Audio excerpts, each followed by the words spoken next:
Hello and welcome to this lecture that is the developmental dysplasia or dislocation of hip in children. What does that mean? It means the femoral proximal head is dislocated from the acetabulum of the hip. So it means when there is dislocation of hip head of the proximal head of the femur from the acetabulum to the posterior. Mostly the dislocation is in the posterior side. It usually arises due to the dysplasia, means the acetabulum is damaged due to which the socket cannot have the femur inside it properly, and it is dislocated posterior side of the hip. That was the just introduction. Means this DDH is most commonly or most common orthopedic disease in children, and we will see many patients having DDH in the clinics of the orthopedic. And how it arises? It usually arises because of the breath presentations. Means when the baby is born, due to opposite side, that's beach, means the legs and the hip is coming out first during delivery, due to which the hip is contracted and it causes the dislocation of the hip of the femur in the pelvic. And what is the etiology? We should know that what are the causes of the DDH. First, females. In females, due to broad pelvic of the broad pelvis, it occurs more commonly than the males. And firstborns also, because this is the first delivery and it is the risk factor for the DDH. And brief presentations, as I already talked about this, and the family history of DDH in first or second degree relatives. It is also the risk factor of having DDH in their children. And how the baby will be presenting if they have the developmental dislocation of hip. They will have symmetric skin folds.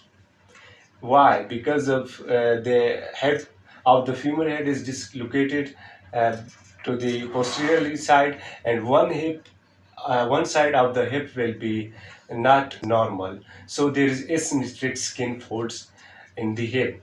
Other thing which will be presenting in the baby, it will be limited hip abduction. Means because of the posteriorly dislocation of hip, the hip will not be abducted completely.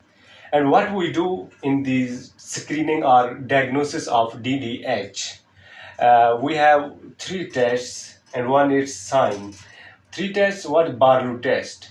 This test I will not explain all it. This test is test of dislocation. Means the physician will try to dislocate of of the femoral head to test is that dysplasia is present in acetabulum or not. And our Toloni test, this test is test of reduction. Means the physician will try to reduce the femoral head to into acetabulum. And Gilesi test, this test is for example, there will be unequal side of the hip because of the posteriorly dislocation of femoral head. And Trendle and Bart sign, this sign is usually seen while walking, and this is not a proper test or sign, but we have to know these three tests: Barlow's test, Ortolani test, and Gilesi test. These three tests are very important to screen the DDH. And what we do in imaging of DDH, we should know this is very important from exam-based questions. For them, we should know the patients who are less than 4 months, because of the translucence of the bones in babies, ultrasound will not show properly.